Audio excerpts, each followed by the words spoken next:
Hello, everybody. Aloha. Today, I'm here to talk to you about building a new economy.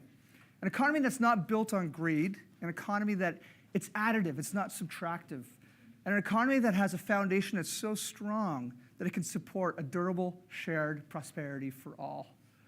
What I'm talking about here is building the love economy. The love economy. The word love. Isn't that an awkward and kind of uncomfortable word, love? Especially in the context of business and the economy. It's not a word that we use very often. But what I'm here to do today is to challenge us to reclaim not only the word, but the action and the emotion of love in the context of business and our economy. This is so important for us right now for a number of reasons that I'm going to get into in a few minutes. But what I hope to inspire us to do today is to walk out and go back into our work environments, go back into our business environments, and practice leadership with love. I also want us as consumers to go and spend our hard-earned dollars and realize that we've got the power to change an economy with that little dollar that we have in our hand and become conscious consumers and be part of a new movement that's going to transform our current greed economy into something that's far more sustainable and long-lasting. Now, because I am a filmmaker, and because I'm kind of talking about some abstract themes here, I thought it'd be good, and maybe even loving, to share with you the world premiere of my latest film, and it is here, and it is called The Greed Economy versus the Love Economy. I named it that last night. That's why I had to look at my slide. Kareem?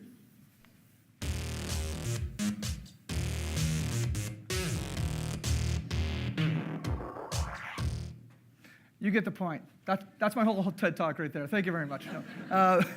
So yes, these are Jenga blocks. Who remembers Jenga? Or who plays a Jenga right now? I think everybody plays a Jenga. I love Jenga. There's something about that game that it's so thrilling, isn't it? Like there's risk. You take that little tower and you make it as tall as you possibly can until it topples. But if we remember, taking a Jenga game out of the box, it actually comes at a very predefined height, doesn't it? And it's very structurally sound. It's just the way the blocks are placed, 3 by 3, crisscross. And it's built in a way that has a lot of structural integrity. But of course, the game is to make that tower a lot taller by not bringing in new resources. It's not like there's other blocks that we can bring in to make the tower taller. We actually have to take blocks from the base of the Jenga tower and put it on top. Remember the commercial? You take a block from the bottom and you put it on top. And then you take a block from the middle and you put it on top. And what's going to happen is, sure, we're going to build that tower really, really tall, but the structural integrity of that tower is going to be weakened the taller it gets. So this is a great illustration of what I'm talking about today. Today, I see an economy that we live in that I call the greed economy that's built on things that are essentially opposite of love. And what I want to challenge us again today is for all of us to walk out and realize that we, the consumers, we, the business builders, we, the students, we, the entrepreneurs, are the economy. We built an economy and we helped support an economy based on greed. We could do the exact same thing, but we have to do it quickly. Yet another film that I have recently released, as in this morning. This is another film that actually shows that not only are we compromising the structural integrity of our tower, we've been building it with elements of greed that are not sustainable.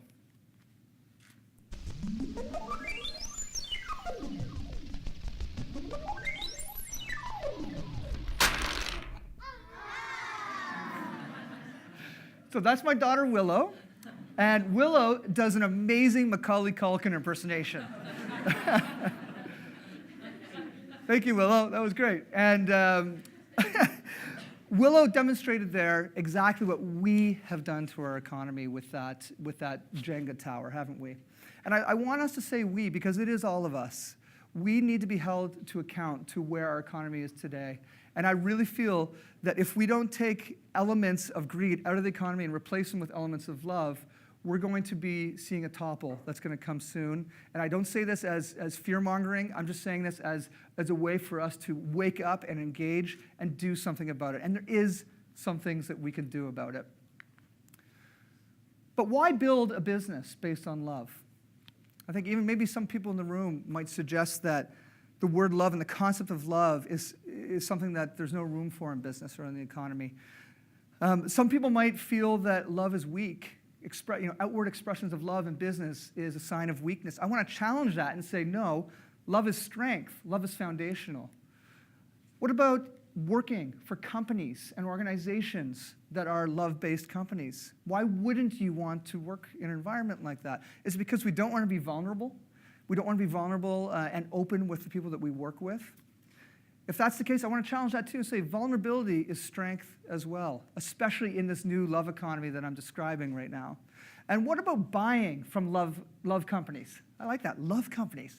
Companies that are based in love. Companies that are actually making profit, not by destroying or detracting, but by giving life to other things, i.e. they're making profits, but they're also honoring the planet and they're also honoring people. We call that the triple bottom line. Why not spend our hard-earned dollars on those companies? Maybe we would say it's because it costs too much money. Maybe doing things right is not affordable. But to answer that, I want to switch that around and say, what's going to happen if we keep on continuing to support the greed economy with our dollars, even though it might be a little bit cheaper to do so? Well, are we still going to be shocked? Are we going to continue to be appalled when we see things like child labor, climate change, the destruction of the rainforests, and corporate corruption? Again, we are the ones that built this system, and we are the ones that have the ability to change it. Now, I want us to do a quick little exercise. You can shut your eyes if you want. I won't know if you do or don't because I can't see you right now. I want you to think as quickly as you can. Think of as many corporate brands in your mind, like 5, 10, 15, however many you can put in, that are building their companies based on love. So these might be the companies that are building profits and reinvesting them back into community initiatives. It might be companies that understand that their environmental impact needs to be adjusted, so they found new sustainable ways to produce their product. These might be companies that are just on Earth so they can create meaningful employment for people. Okay, you probably have a few in your head right now. Let's flip that around, and let's do the same thing for the greed economy. Think about as many of these corporate brands that have been built on greed. These are the ones who have been charged with corruption. These are the ones who have been charged with human rights abuses, et cetera. And again, because I can't really see you, but I'm going to try to do this. By show of hands, how many people could think more on the love economy brands than on the greed? Show of hands. How many people could think more? Okay, I'm guessing it's not many. How many, show of hands, could think of a whole bunch on the other side, on the greed economy side? Yeah, wow. I'm actually not surprised. So this is really a problem that we have to fix right now in 2017. This is something we can't wait for. But I want to question, why is it that we can name so many corporate brands and companies and corporations that have done so many bad things in the world, and we keep on supporting them? Why is this?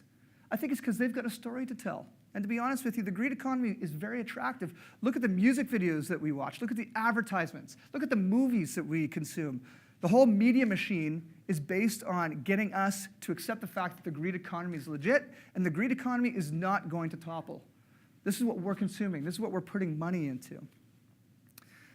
The thing about the love economy is there's a lot of people that have been working on the outskirts of capitalism trying to create a foundation, but it's quiet. But now it's the time to be bold and to be loud with the things that we're doing that are supporting the love economy. So for me, as a filmmaker and someone who owns a company that we pretty much sell storytelling with film, I feel it is our duty as a company who are all committed to the love economy to help share and amplify the stories of those who are doing really amazing things in the love economy.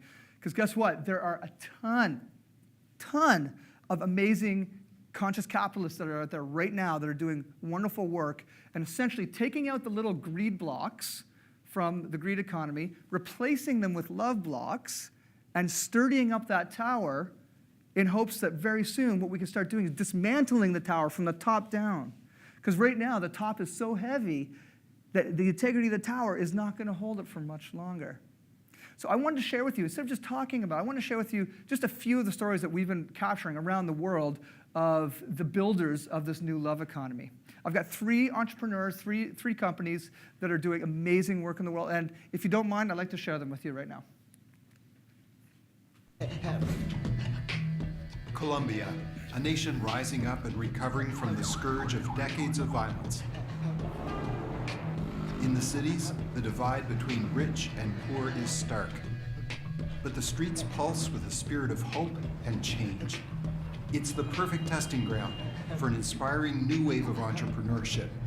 Businesses that blend profit with purpose. Street vendors and mom-and-pop shops are the gatekeepers of what people eat in low-income neighborhoods. They sell 3/4 of the food in Colombia. We know they're spending around 15 hours per week and around 20% of their income only in transportation to go to the central market. They usually get up around 3 or 4 a.m. in the morning because they're trying to be back at their shop at 7 or 8 to open it. And they spend all day in their shop until they close around 10 or 11 at night. It's a really tough job, and that's 7 days a week. A Grupo works to save the vendors time and money. Shop owners text orders to Verena. At dawn, she and her driver hit the market, stuffing their little truck with sacks of plantains, onions, and potatoes. Today, Carolina and Verena have plantains and onions for Carlos. He has fewer trips to the central market because of a Grupo. Plus, he gets lower prices and better quality. Pues me gusta por el modo que ustedes tratan a los clientes, por la buena mercancía que dejan y por el modo del pago. If we think about sort of strategically what does a Grupo want to be, it's an ally of those shop owners. It's like a good friend that helps them grow their business, that has their interest in mind and not the opposite. Part of the love economy is being good friends, isn't it? And the really cool thing about this film that we shot with Agora Partners is the other shop owners were telling us on camera how much more time they have now. Instead of waking up at 3 in the morning to get all the produce to their shops, they've got more time to spend with their kids, more time to spend in their community. Imagine that, building a business, not just to make profit, but building a business to increase the quality of the life of their customers and everybody around. That's a perfect example of what's happening in the social enterprise world in Colombia. The next film is my friends at A to Z Wineworks in Oregon.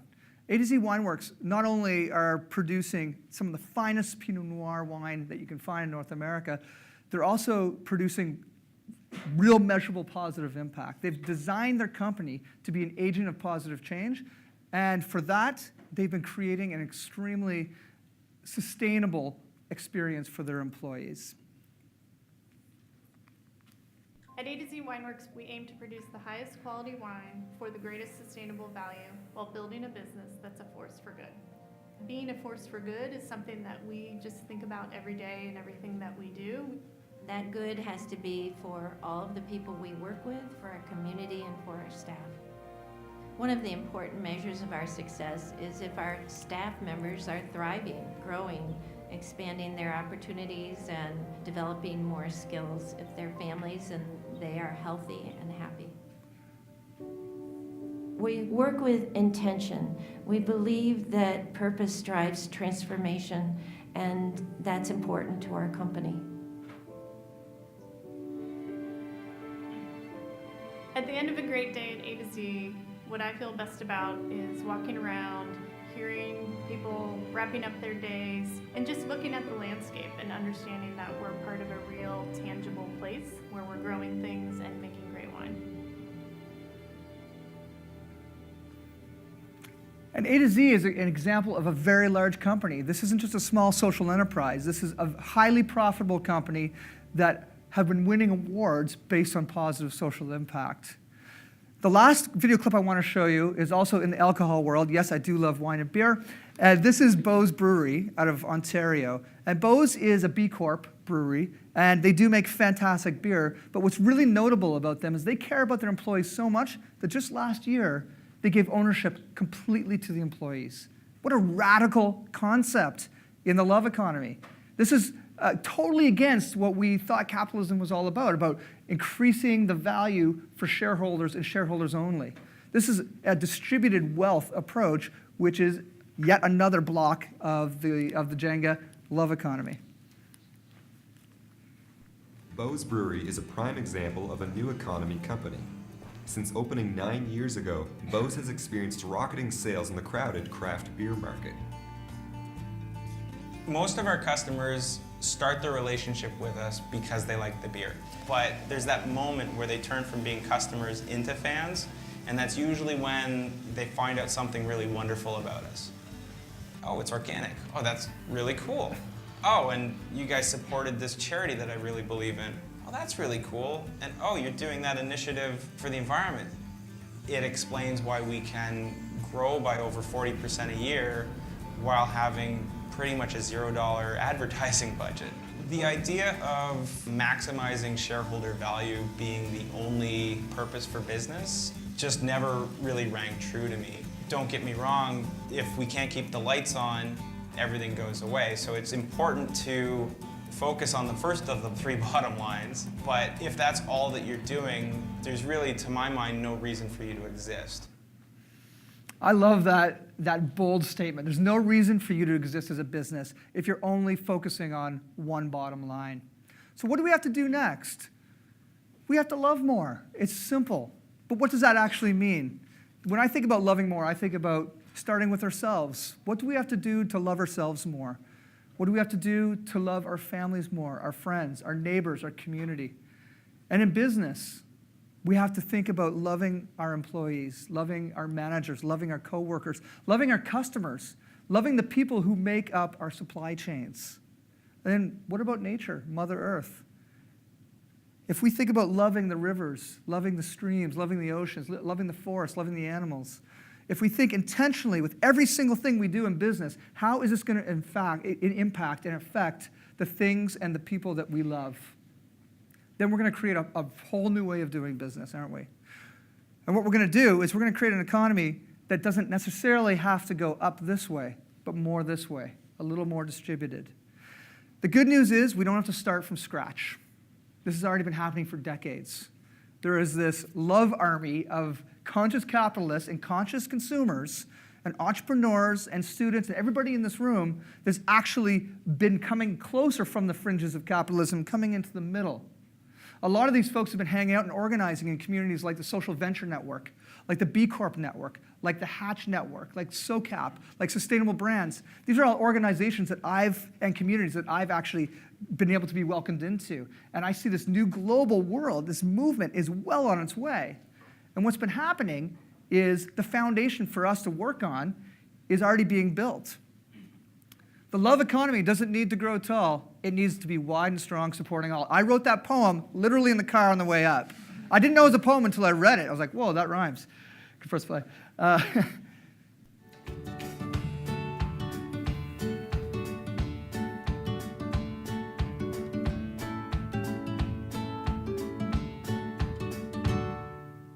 So the love economy is based on a strong foundation that is going to support a durable, shared prosperity for all. With that, I'd like to say I love all of you. Thank you for being a loving TED audience.